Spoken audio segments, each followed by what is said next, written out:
Jordan asks the questions, brings stories to life. Heard he runs a tech, keeps production tight. Build trust in a town, discover and explore hidden gems and stores you never heard before. Community connection, that's what we're about.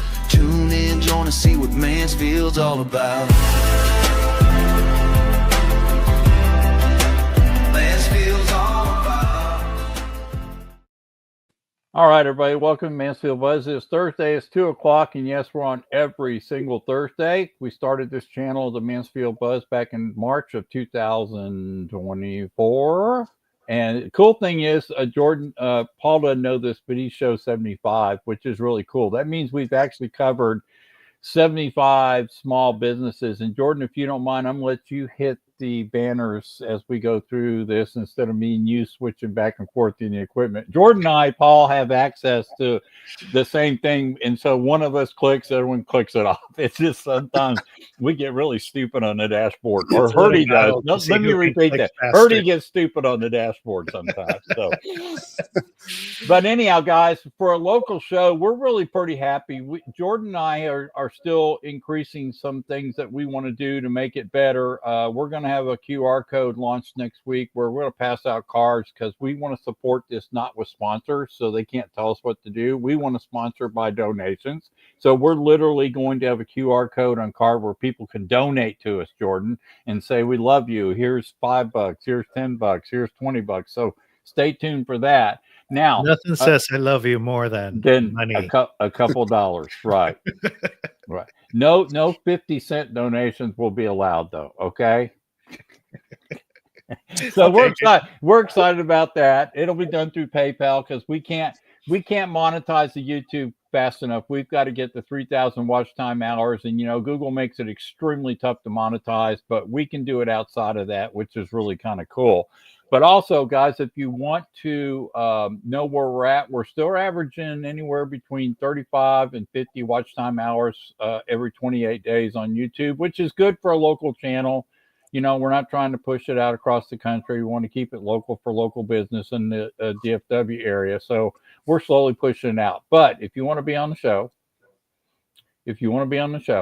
I'm just kidding. First of all, you can go subscribe at Mansfield TX Buzz. That's our handle. You can just put the @ sign in the YouTube search bar at Mansfield TX Buzz.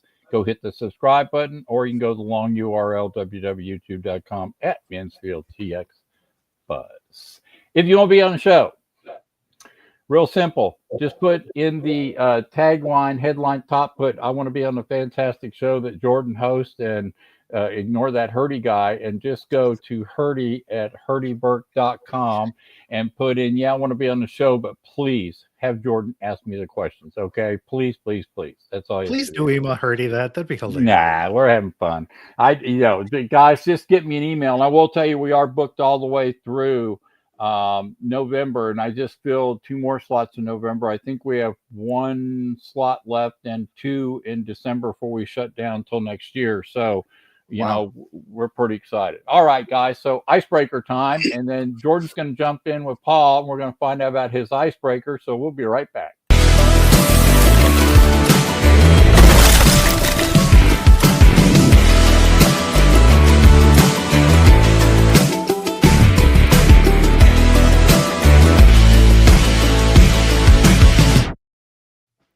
All right, Jordan, all yours. All right, it's icebreaker time. Let's see. We totally talked this about. Oh, I'm totally blanking live. This is what happens when you have a live show. You go blank and you're like, hey, oh no. Paul, Jordan didn't tell you he was up to 4 a.m. working on a client last night. Obvious, huh? I think we're talking about some sort of martial arts.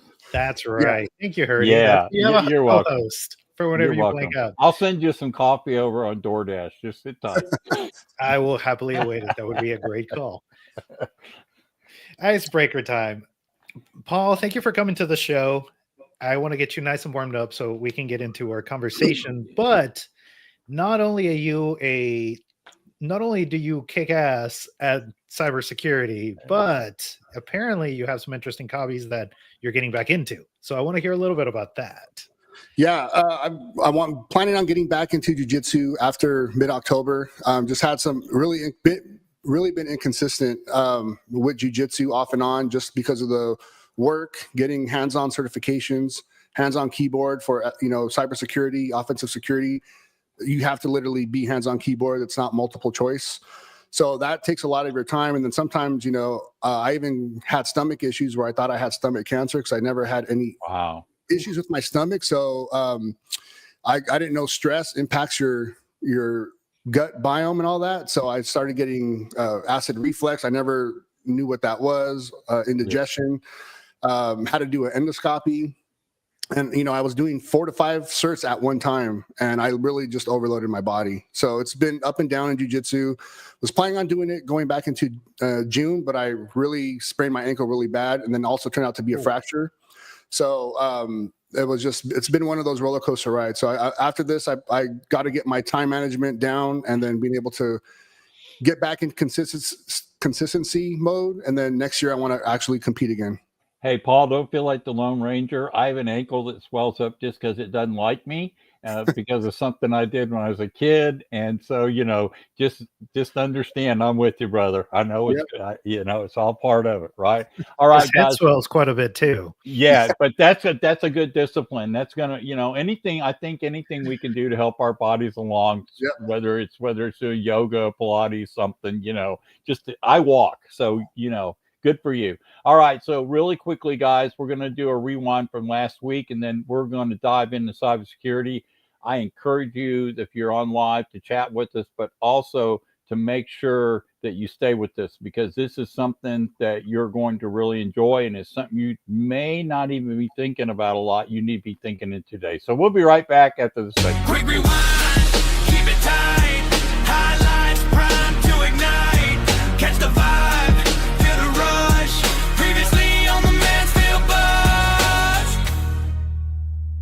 Am I correct in assuming there's a couple of Advantage plans going away this year? Yes, you are.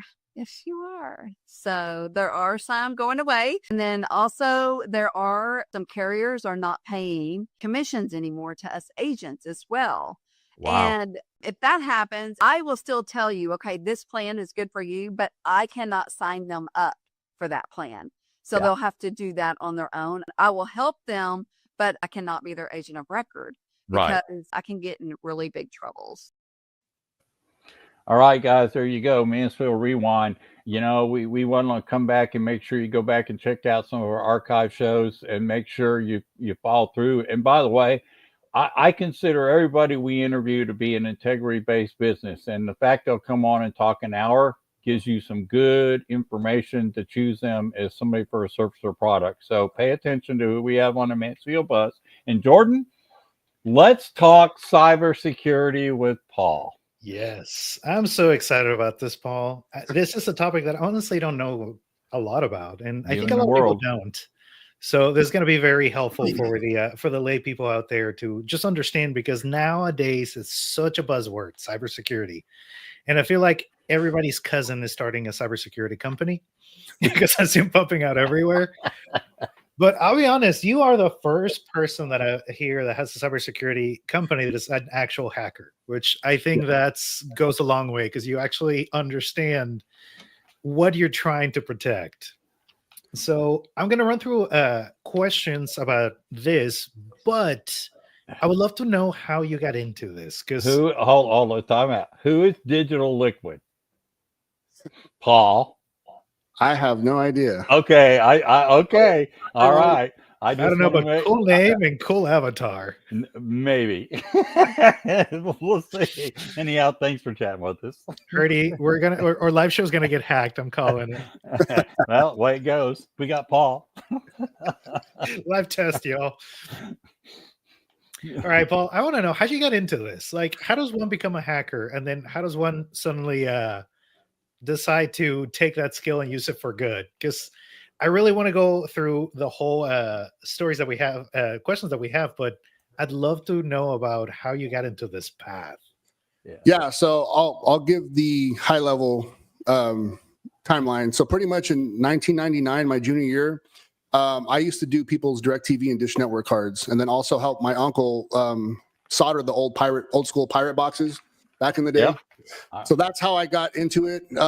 I've always been doing it on the side, more so as a prankster, but also my love for learning. Where I grew up in the Bay Area, it was looked down upon being a nerd or into technology, especially, because California is its own entity, and within California, it's its own entity of the U.S. That's the whole other story for another day. But pretty much, in 2015 at GoPro, I started my career off in workplace services, physical security, leading physical security teams. So, I had an opportunity to actually do this. And then in between, where I was a hybrid is building out physical red teams. So that's pretty much where you go in to break into the facilities, do your implants, on the server room or whatever the engagement is. It could be anything, right? So I finally had my chance to fully go into that. I said no because I was comfortable like an idiot. And I finally made the switch 2021. So to be fully on that side. So I've always been, like I said, I've always been doing this since 99, my junior year. Wow. That's awesome. I would imagine so much has changed from then till now. Like, and is it like, do you think it's just what, like 99, like 26 years? Like in 26 years, how much has everything changed? Now I would say, I'm not going to say it's easier, but there's a lot of more tools. Whereas back then you actually had to learn to more deep diving stuff. And I see that's where a lot of the disconnects being in the industry with more of the old school guys, like even older than me that came up in the .com, like the late 80s, even mid. It's like they get upset because even the mechanics are like that. We had old, because my dad's a mechanic. We had it so we had to do everything full labor on our hand. We had to learn everything. And now, you got all these different tools, LLMs and stuff like that, agents. It's completely different now. So, however, it's still a lot of hard work. You still got to put in time, and there's a lot less of work-life balance in cybersecurity if you want to go ahead and keep growing. Yeah.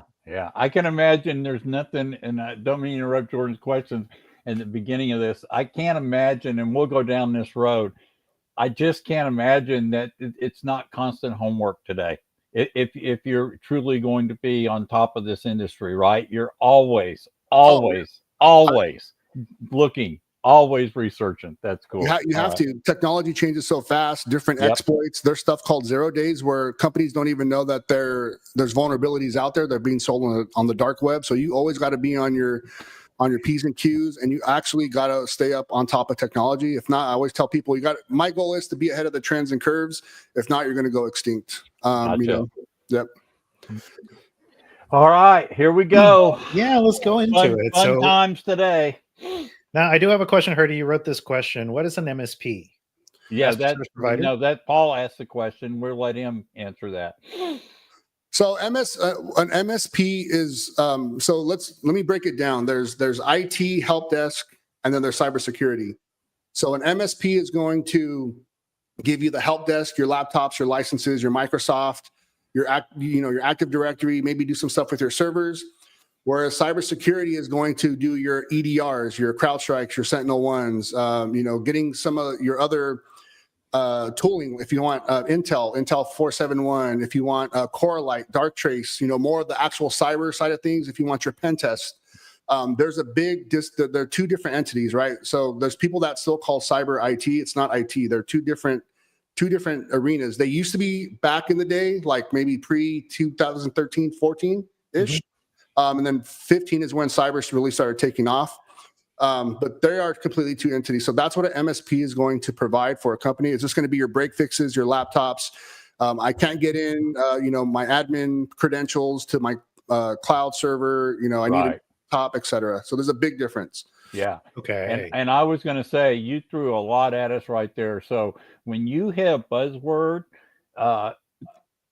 tell us what that buzzword means. Like you mentioned pen tests, okay? I guarantee it. Nobody had heard that. It just went way over them. So as we get into these questions, feel free to define each of these pieces of the cybersecurity. I'll start weaving it in. Start weaving it in for us. So, that, because that's a lot of things there. But to kind of like, I guess wrap this question with a bow.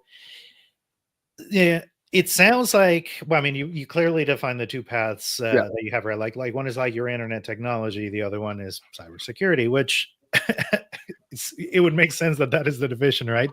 But there is a little bit of like maybe exaggeration that is coming from those IT providers that are like that covering they claim to cover the cybersecurity portion of it. So what are those things that they're saying that they're doing for you cybersecurity wise that is just noise? So there's a whole sales pitch in MSPs, right? Everyone's in a business to make money, but when you come to cyber, I mean, you're talking about people's livelihoods, right? And I'm not downplaying IT, but when it comes to cyber, AT&T had to pay for their customers identity protection. Can a small, medium businesses pay that or cover that? They're going to be, out the door with lawsuits coming in and out. So you don't slap on an agent just to make a quick buck. And then not know how to do that process, right? They don't have that actual experience. I'm not trying to downplay multiple choice certifications like CISSP or ISC2, but you shouldn't be selling people or companies cybersecurity if you don't have that skill set or knowledge base. Bingo. Right? And then especially if you have to go hire 1 million contractors, you're upticking that price for that client.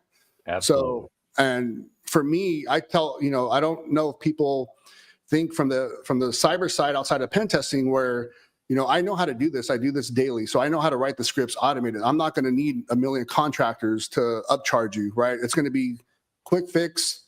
There's going to be a process for the implementation. After that, it's just license. You just carry on the license support. So I'm cutting out all that cost because I do this, daily. And we should be helping out as cyber professionals, small, medium businesses, because they are what we call an offensive security low-hanging fruit, right? They don't have that knowledge base. They don't have that skill set. They don't have the proper tooling. And for someone, when you have that skill set, you could bring enterprise level technology down to their level at an affordable price. Yeah, that's it.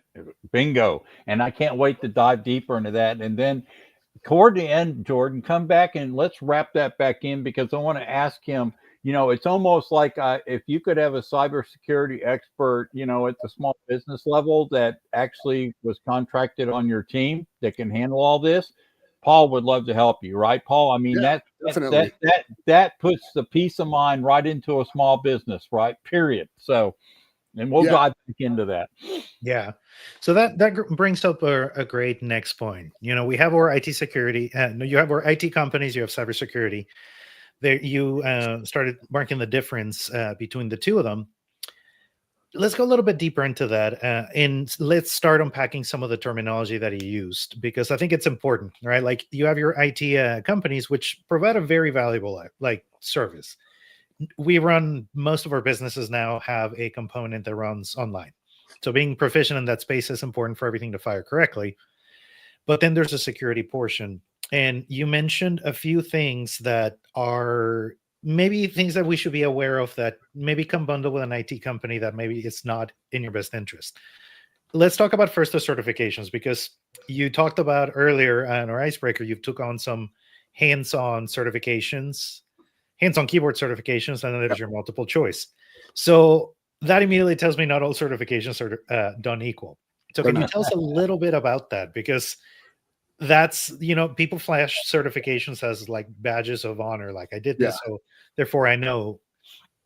Yeah. So I'll break that down. So like I said, we're, bringing stuff down to from enterprise level down to small, medium businesses. So let's just say there was an incident, God forbid, right? You got your PwCs, KPMGs, Deloitte. They will only take certain cybersecurity personnel with certain certifications where it's hands-on keyboard. Your OSCP for offensive security is the minimum base one. If you don't have your OSCP, you're not gonna pretty much work there. Threat hunter, either CrowdStrike, SentinelOne, or probably the one from offensive security. I forgot the actual name for it. Mm-hmm. Incident response. You're going to need certain SANS certs that are going to be, or else in order to do that job there, right? And to be licensed, certified, underinsured, etc. So if you don't have those, you obviously don't have the skill set, the training, the knowledge to even be doing that job. You shouldn't be selling people those products, right? Mm-hmm. Especially if you don't have anyone on your team that has that knowledge or skill set. So that's pretty much where the breakdown of the certifications come in. And then one certification ain't the end all be all. There's different ones, right? There's mm-hmm. offensive security, which is the pen testing, ethical hacking for your AD, Active Directory, internal, external. You got Wi-Fi, you got cloud, you got API, web app, mobile. There's a whole different niches, right? So that's just within offensive security or the ethical hacking world. Then you got threat hunting. Then you got incident response. Then you got threat intelligence. So, it's a lot of different hats to wear. And so if MSP has all that in house, they're charging a pretty penny for that client. I bet. Especially pretty penny, meaning they have to subcontract those out, especially if there's an incident and they're not properly insured or have, it's going to be, when there's an incident, you need time critical times money. Yep. Yeah. Critical. Yeah. And so you mentioned pen testing. Is that when you're like actually hired to hack the system?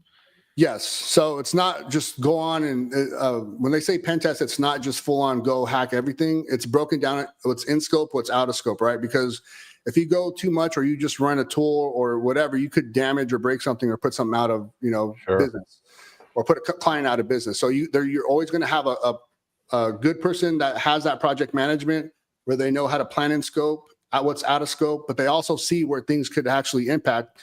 So when you see things that you could actually get impacted by testing it, what you want to say is, I have an open door or window. I could do whatever I want here. Screenshot that for the client or customer, but don't execute the payload, right? Don't exploit it because you could take something offline. So that's pretty much where you want someone that not only could pen test, but they also have to have that project manager mindset as well.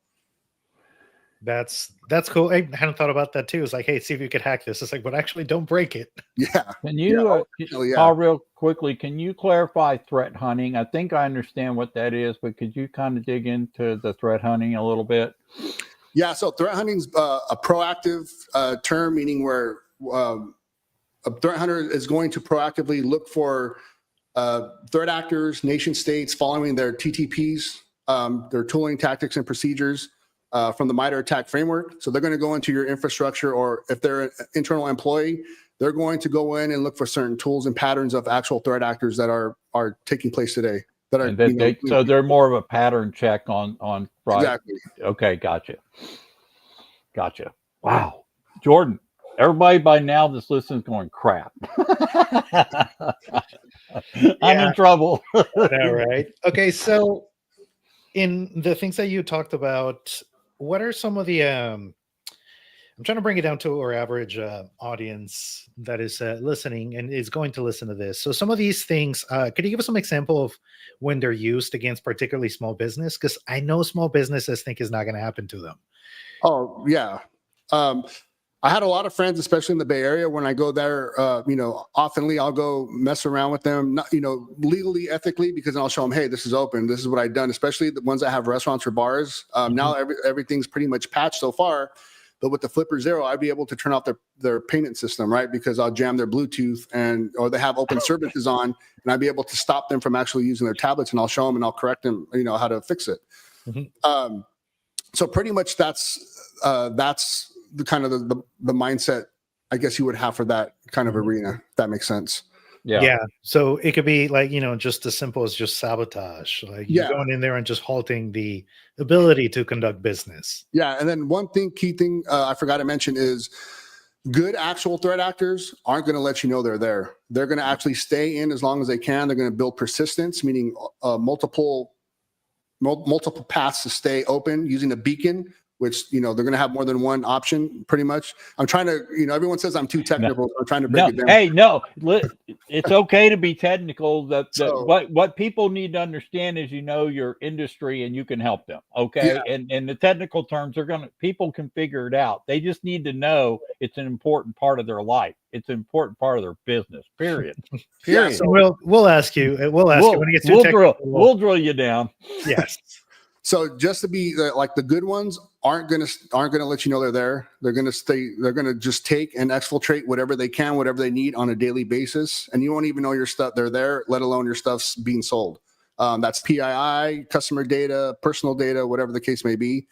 Now I don't want to just use the term script kiddie, but your average person that wants to go mess around, that's when you'll probably hear some bells and whistles go off or something don't work. You're locked out of your account. And then also, I would say those would be the broken down portion, the two different arenas of a threat actor. Wow, that's crazy. Okay, you just have somebody or something, they're just pulling all your stuff, but if it's done well, you don't even know it. So Hurdy's going to jump in here for a minute because I can't help it. I love technology. I love this stuff. All right. So, Paul, I have a service. I'm not going to mention the name. This service I have for the last 2 years has been scrubbing me off the web through directories, third-party sites, personal information. That I pay for on a yearly basis. Is that a cool service to have? So you're talking about like a Cloaked or Delete Me? Yes. Yeah. Yes. Yes. That's definitely. I use Cloaked. Delete Me is really good as well. There's a couple of others, but there's some good ones. But I'm just saying it's out there. It's asking permission to pull you off directories, right? So definitely. And I say that I don't get paid by Cloak Me, but no. Make sure this is one thing. Make sure people do their due diligence on technology because there's a lot of people out there saying they could do those things. Just make sure you do your research. Don't just watch a social media post or ads. Do your research on every technology. And especially, going to Nuvo Desk and doing a lot of talks there, I'm hearing a lot of the financial and tax people vet your AI. Don't just throw AI in your systems because a lot of them aren't properly secured. So it's the same thing like with like what we're talking about with the data scrapers. Make sure they actually could do their job.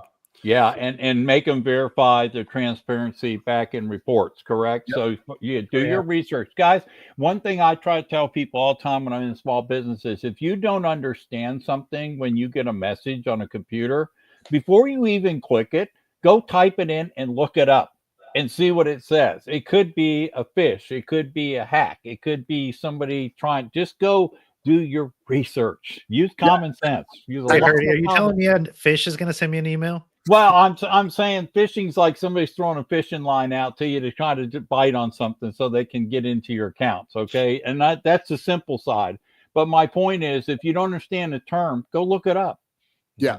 Go look it up and see what they're saying about it. It's just weird. But I think the other thing I was going to ask you was, so a small business is now to save money, Paul, is doing a lot of what we call affiliate or what we call share server space. Okay. It used to be in a co-location center. You had your own server space. You had it secured. You didn't have to worry about other people being on. Nowadays, we share servers.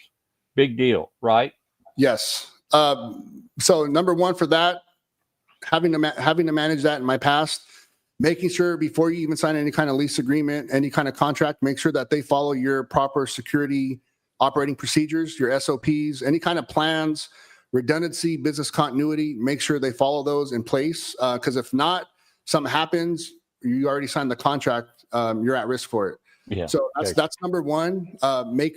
If that's not in place, I would look somewhere else. I mean, that's pretty much, it's going to stem off of that. Gotcha. Okay. All right. And on that same vein, I wanted to ask you, because Paul, you're probably going to give us a good framework. How can we tell we're being sold snake oil? Because a lot of us don't know cybersecurity, and there's all these like things offered that pretend to do things for you, but like we don't even know. Like, how can we tell? What's a good framework to use to know if something is legit or not? So I'm gonna break it down, and I noticed this speaking at some of these meetings, Nuvo Desk, and some of these other places. Real people that actually do cybersecurity, especially when they work in the actual industry, hate buzzwords. They do not like buzzwords. Usually for me, if someone says, why don't you use buzzwords? Because those are people that like to hear themselves talk or want to be the loudest person in the room. Gotcha. However, when you speak, a lot of the business people ask why I don't use buzzwords, and that is why. So if you're getting told someone a lot of buzzwords and there's no technicalities, that's pretty 99.9% someone doesn't know what the hell they're talking about. They're just trying to make a sale. So so I tell people I'd rather have a mechanic that's going to break it down all the way down to the actual electrical plans than someone just going to use some buzzword that Tesla uses on the commercial, right? That's kind of how to break it down. Mm-hmm. Good point. Great point. And so along that line too, one of those buzzwords are the security assessments, right? Like we'll do a security assessment and I don't know, I guess somehow know if you are secure or not. What does a real, penetration test looks like? Because you mentioned bringing, like enterprise level down, like this sounds like you're actually going in there and like poking things. Yes. Yeah. So there's what we call vulnerability assessments. Those are usually used for web apps, some internal, external entities, depending on how the organization's framed. and they need certain of those tools to be ran for compliance purposes. However, those are pretty much going to be extinct after next year with some of these large language model, I hate the term AI, testing agents that are being put, because they actually are getting rid of these false positives. So there's things called vulnerability scanners that are like Nessus, Rapid7, Acunetics that are ran. Boom, they slap on the logo and they say that's your pen test report. You're paying 14, 15K plus for something that was just ran with a ton of false positives. Where actual pen test is you're actually doing it from a threat actor standpoint, or depending on how the project's laid out from in and out of scope, where I'm getting into your Active Directory from an external standpoint, penetration testing your Wi-Fi, your building, actually doing it physically, and documenting it step by step, where not only I show you everything, but you could also have someone on your team reproduce it, right? It's not a false positive. So that's the big difference of a pen test and an actual vulnerability assessment. Gotcha. No, that makes sense. That is actually doing the thing versus just kind of running a script that goes in and is like, you have all these issues. What it is, yeah.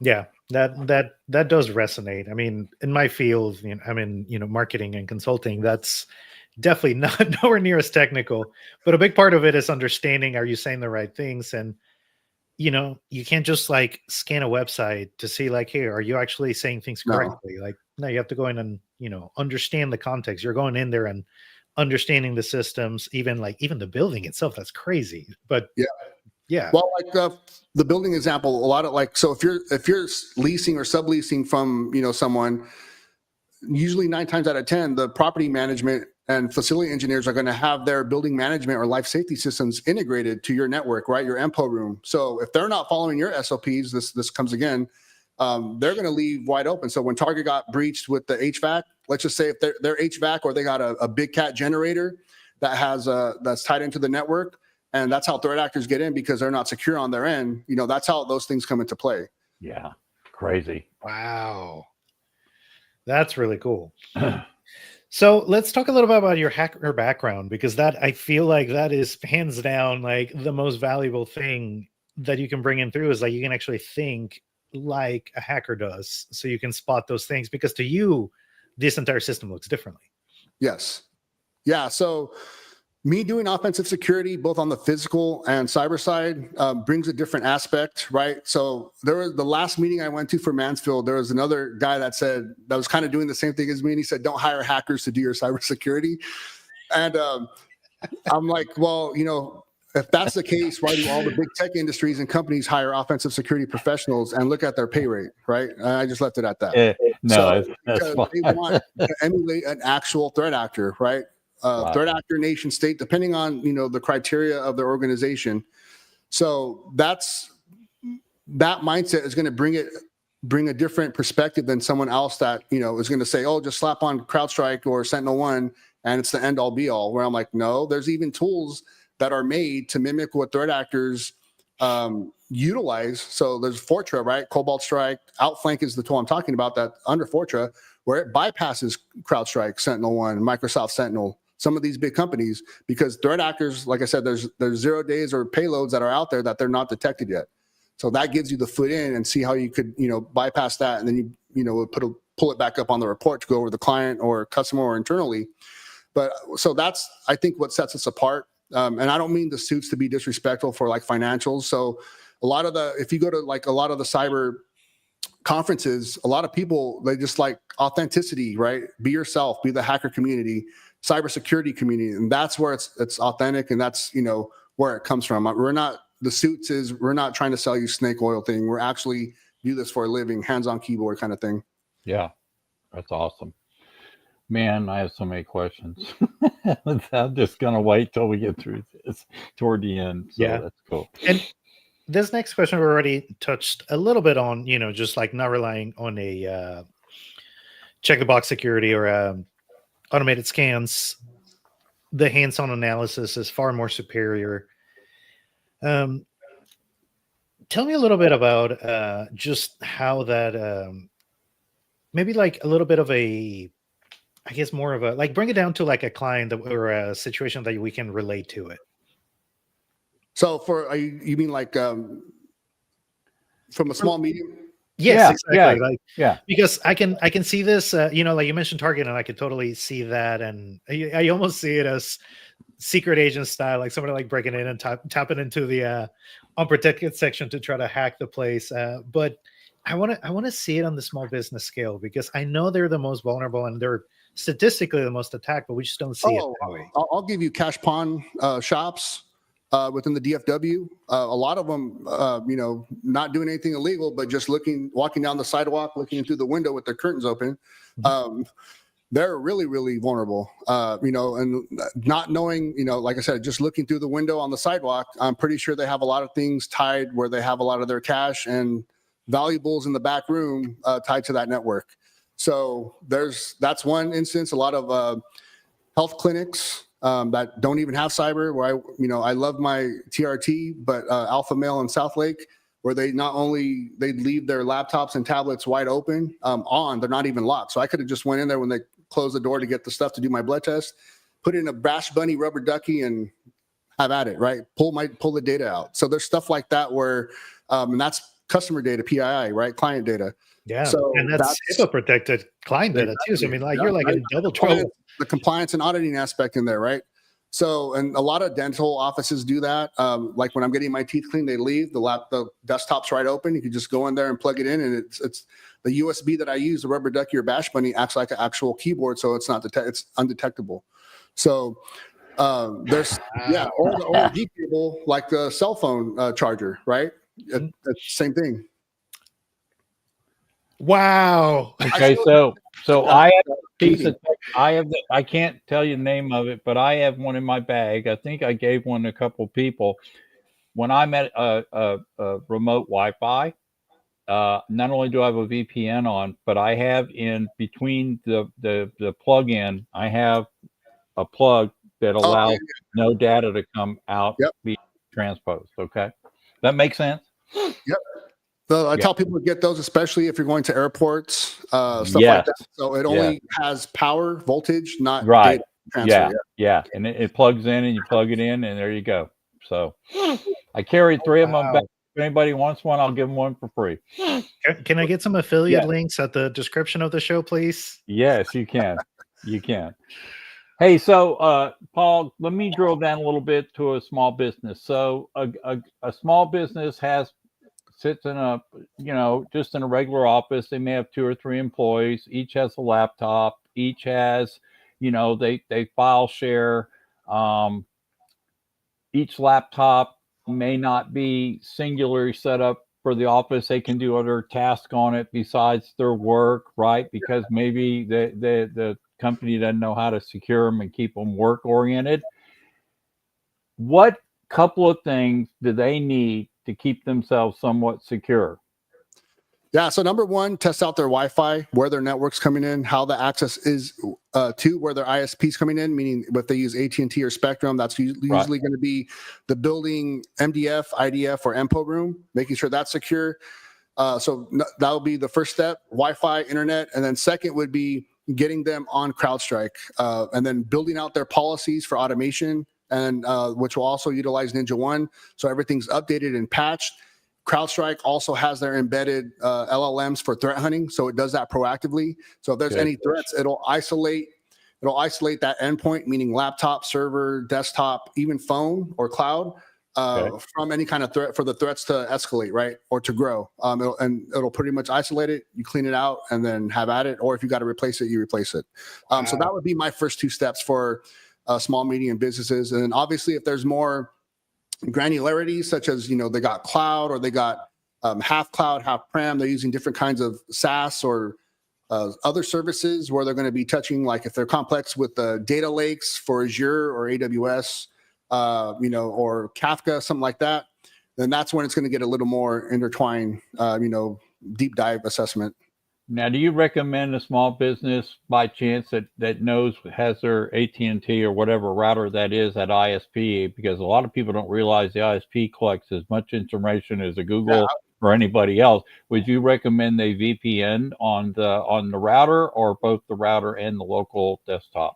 I would do well. If the local desktops, they wouldn't need to, but their laptops they would need to, especially Yeah, to get back correct. into their corporate environment. Yes, I would do both. I Okay. wouldn't even use the AT&T or Spectrum. I'm going to get my own. Right, I was going to say you can buy your own VPN routers and exchange them out. Okay, cool. So I got AT&T just because I literally just got their fiber the other day. So Me I too. still haven't got I haven't gotten there yet either. I haven't got my new one, yeah, because they But finally got. but I have your recommended VPN on. So. Yep. Okay, and for those that don't know, what is a VPN and how does that work? Virtual private network. So now there's different ways on how it could work. If you're going with a company like Proton or whatever, you're going to pretty much get that configured into your actual router or router modem if you have one that does both. Mm-hmm. Now there's somewhere you could build out on your own. I wouldn't recommend that, especially if you don't have the expertise, especially in Linux, because you could really screw things up, especially on your firewall. Yeah, I would just go with the preferred. I use Proton. There's other companies as well, but yeah, Proton's what I use. Okay, and that comes, and this is the service, but it's also the hardware that goes replaces your router. No, the server. You're going to have to configure your Proton. Get your configuration from your Proton app or device like your phone or wherever you have it on. Mm-hmm. You get the configuration stuff there and then put that onto your router or router modem. If some people they have one device that does both. It'll step you through it'll ask you to ID your model numbers and stuff if your router to make sure it's compatible. So it's cool. Yeah, cool. So what does a VPN do, Paul?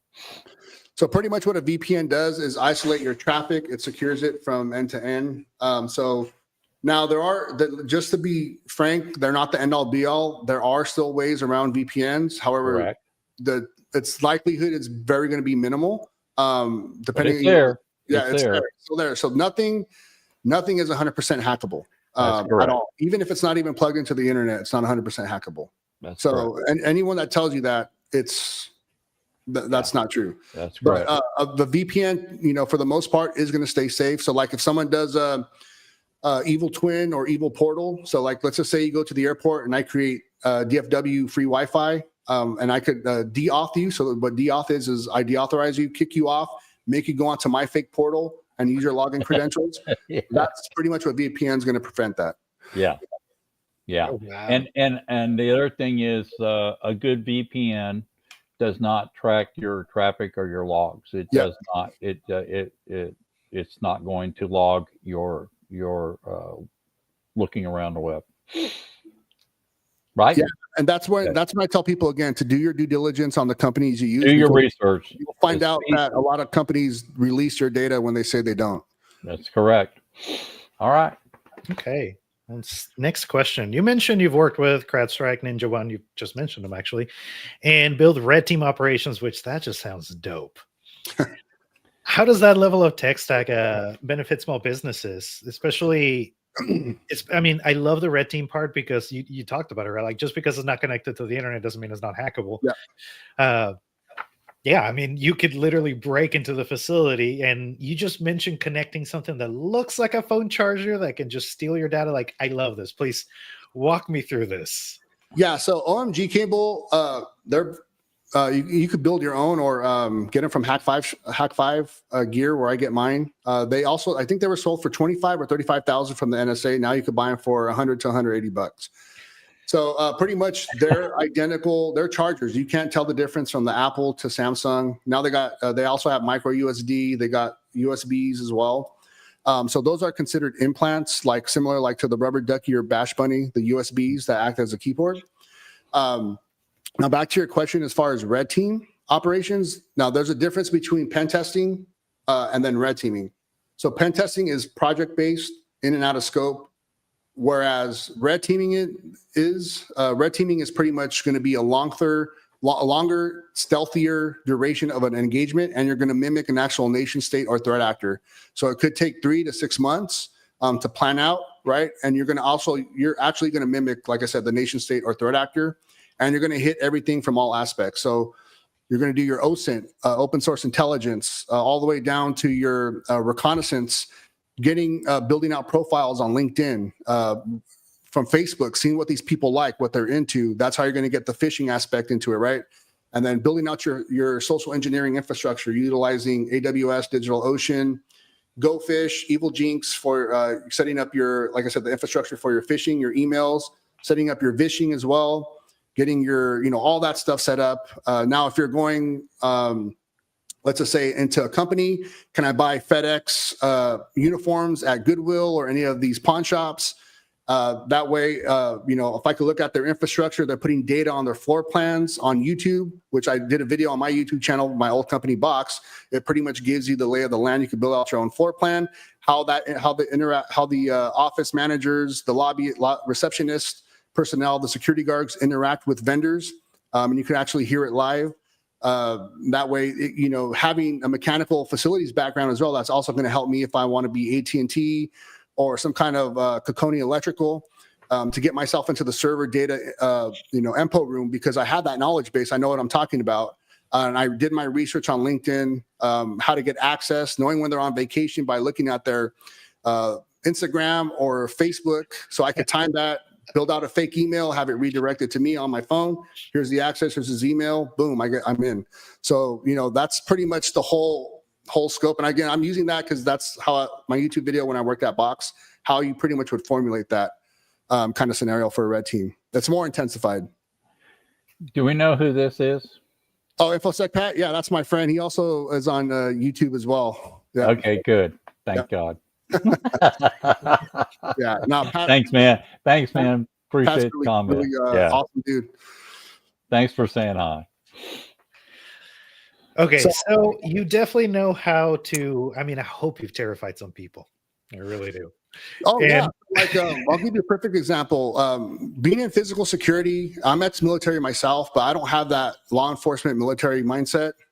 Whereas, they get, if you know what I'm talking about, where they have that, why do you think that way? This mentality, I've always got frowned upon working in physical security because I had the red team mentality aspect. You're putting in $3.5+ million systems, access control video systems, and you think it's the end all be all. They're not tested, they're not patched, they're not managed. I could break into your facility, like nothing. So that pretty much is a scare tactic on physical. It's changed over the years, thank God. Now they're doing actual red team assessments on their building security, facility security.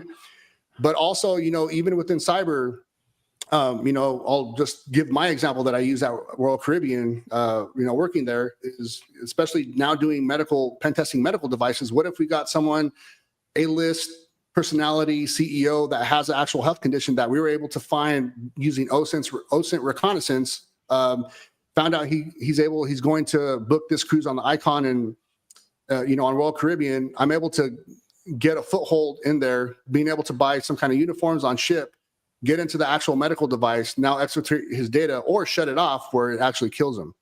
So there's stuff like that where they're like, why would you think like that? Well, because that's what a threat actor is going to do, right? That's the kind of mindset you have to have. And some people, it turns them off that way, but in order to catch the wolf, you got to become the wolf. So I'm picturing my simple explanation back to you on that is you're always looking at worst case scenario. Exactly.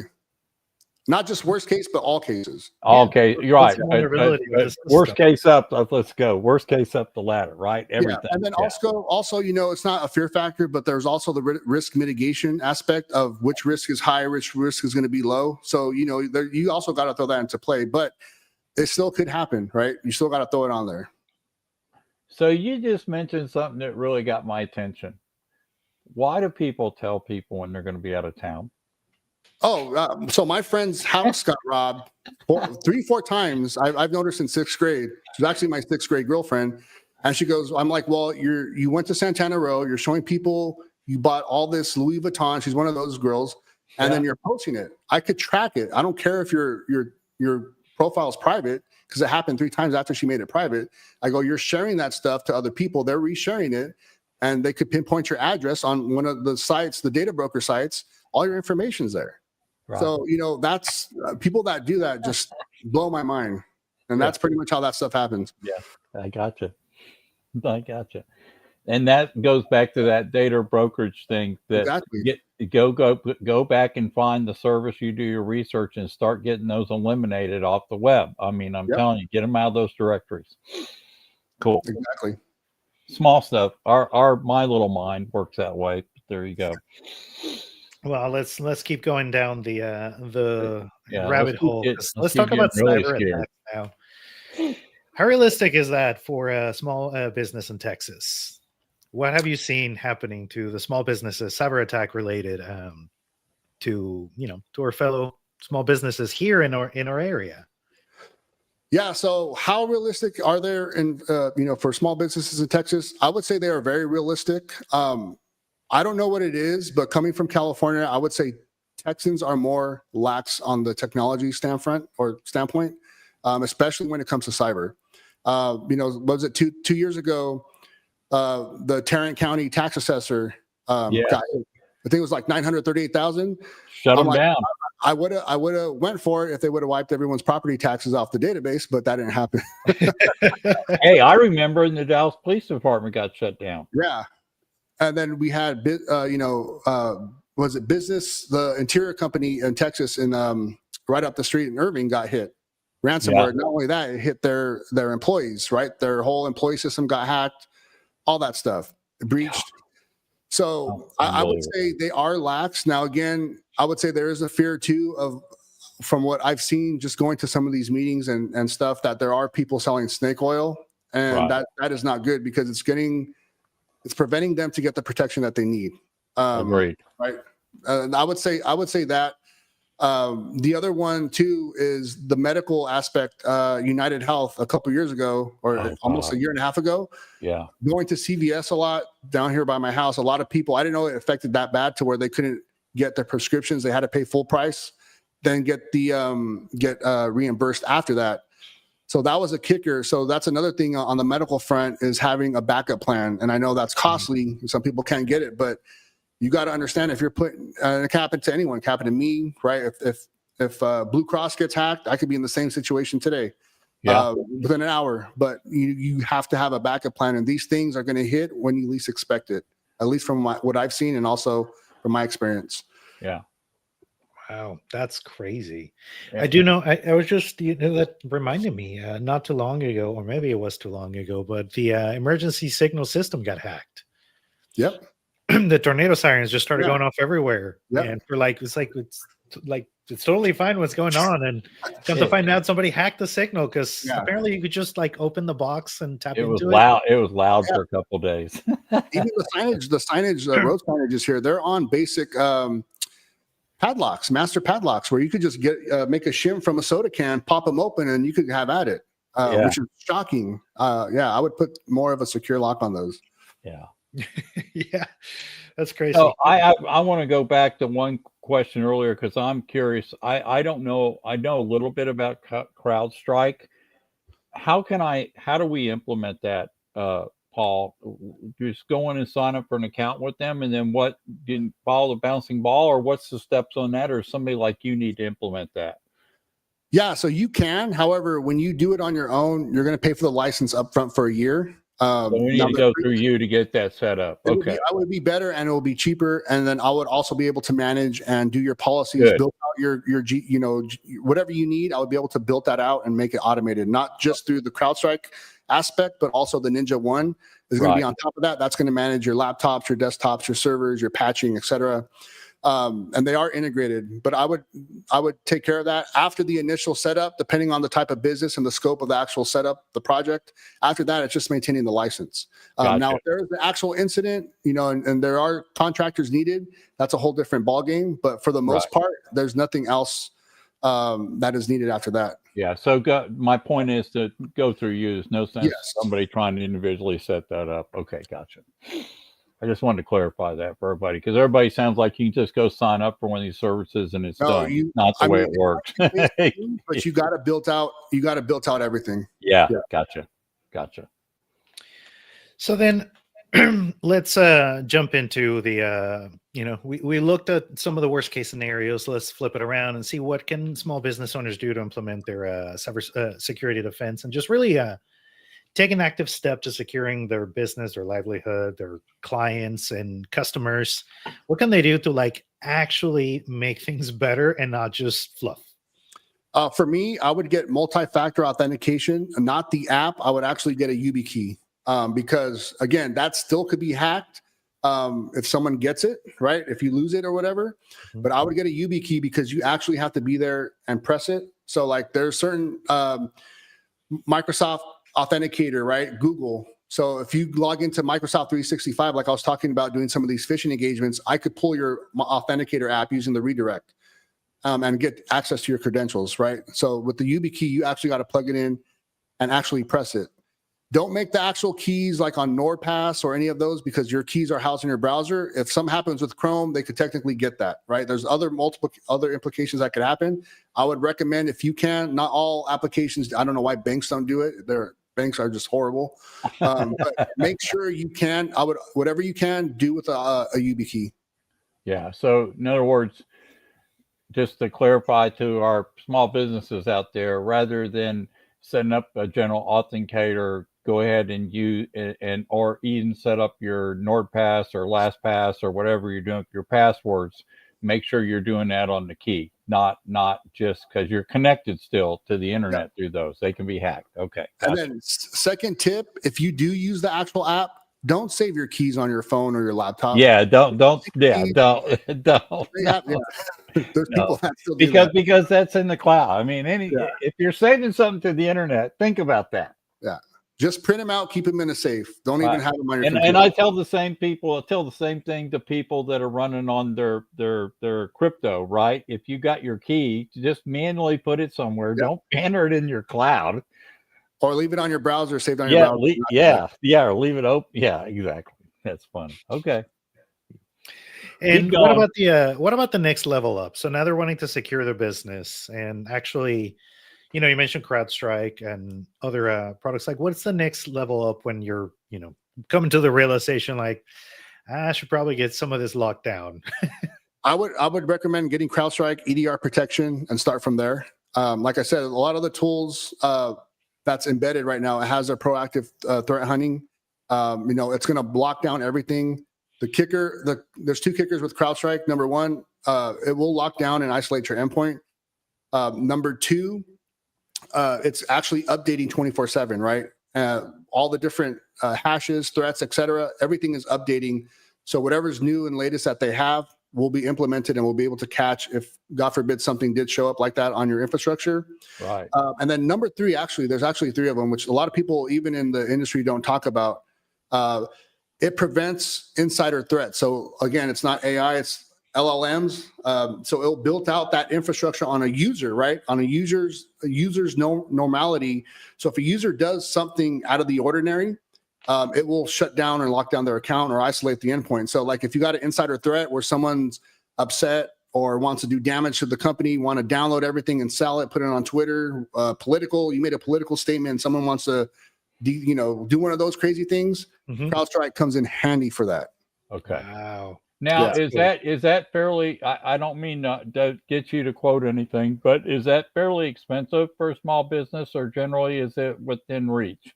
No, it's way within reach. Like I said, I'm not selling snake oil. I'll do all the work myself. Right. I'm here to help, keep it local, small, medium businesses. Now, obviously, if there's a medium business that has 250, 400 plus endpoints, that's a whole different story. But right? But if somebody works out of their home or somebody has their routers definitely. that, you can definitely worth doing with you. Okay, Definitely. That's what I was getting to, because I'm that guy. I'm that guy, and I'm interested in the CrowdStrike thing. So I'm just telling you.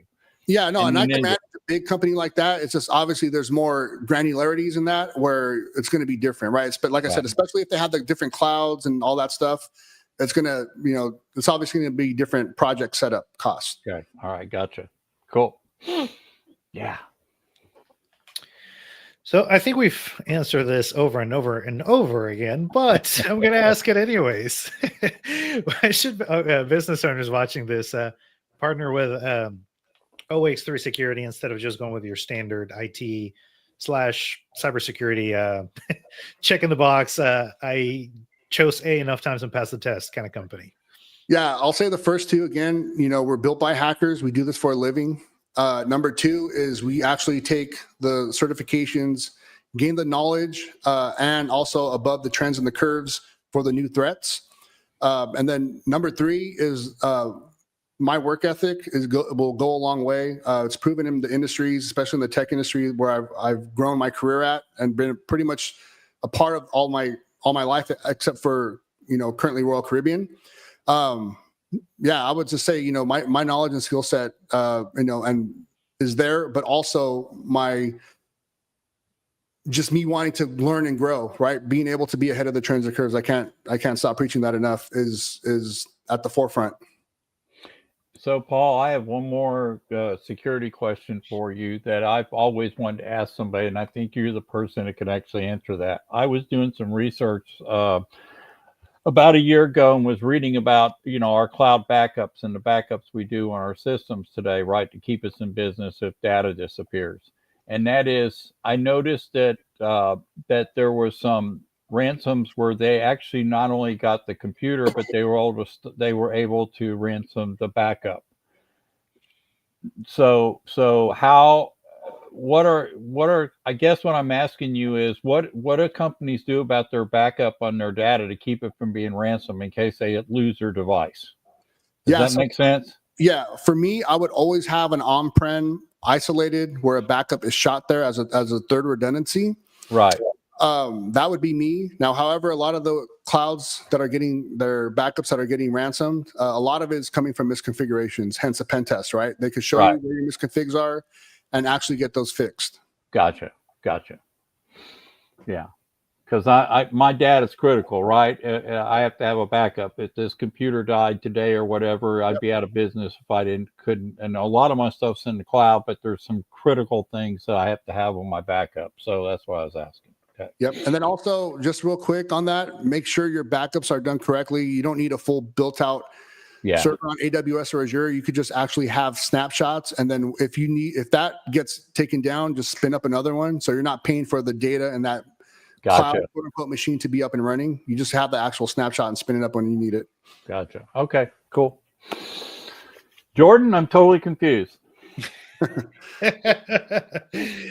Oh, man. I mean, as long as you know the right person to call. Well, okay. I think the people that are at least attempting to do some things to help themselves online, right? Or at least, but there's some deeper things that need to be done. Like I did not realize the CrowdStrike thing is being as important as it was. I've read about it, but you don't understand it, Paul, if you don't know what to ask, right? So you think it's just a big company out there and you're just a little guy, right? You have no idea. And that's a good point, Hardy. And Paul, I think I do have a last question for you is you obviously have a gift to look at things in a way that most of us don't. And that's why you can spot those vulnerabilities. So I'd love to take that unique side of yours. What are some of the small businesses that are probably like in tremendous risk and they don't realize they are? For me, just looking at the last 2 years, especially what's going on, even hitting social media, especially if people could tie back you to certain areas such as OSINT, open source intelligence, I would say health and legal firms, right? Especially legal firms, that being what I was mainly getting at. A lot of people fighting on social media, YouTube, beefs, people suing each other, saying they're this, they're that, getting all that documentation released. They're not secure at all, at least from what I've seen and people have told me. So I would say, again, law firms and health, whether it's dental, special health like TRT or doctor offices, I would say those would be the top two.